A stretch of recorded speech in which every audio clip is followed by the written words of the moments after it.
Ուժեղ Հայաստան կուսակցության ճակատագիրը կենտրոնական ընտրական հանձնաժողովի նախագահի ասուլիսում ամենաքննարկվող թեման է։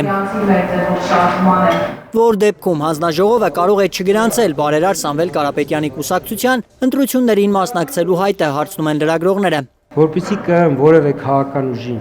չգրանցի, քաղաքական ուժը ինքը պիտի ցանկանա չգրանցվի։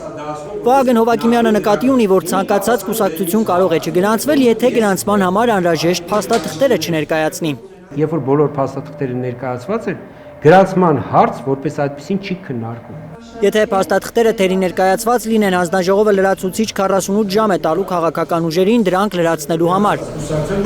Այդ ժամկետի ավարտից հետո փաստաթղթերը ամբողջական չլինելու դեպքում այսպիսի ընթացակարգ կլինի։ Կարող է առարկությունը դրվել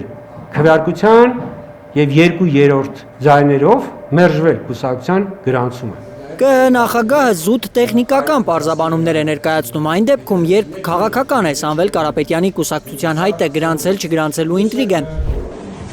Այն ավելի է խորացել արտաքին հետախուզական ծառայության այն հայտարարությունից հետո, թե այլ երկրում փորձում են ճնշել հայ գործարարներին, որ նրանք Հայաստանի խորհրդարանական ընտրություններին մասնակցության հայտ ներկայացրած ուժերին աջակցող գործողություններ անեն։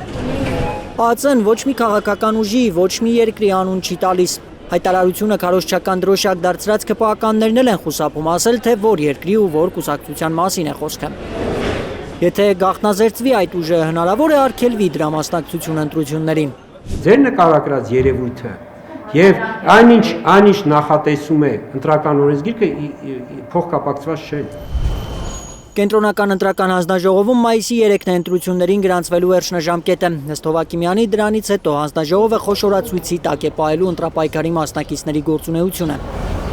Մայիսի 3-ից գրանցվելուց հետո իրենց գործունեությամբ է պայմանավորված լինելու։ Իրենք ինչ իրավական կարգավիճակում կլինեն։ Հովակիմյանի խոսքով ընտրական օրենսգրքի շարունակական խախտումներ նկատելու դեպքում իրենք կդիմեն իրավապահներին։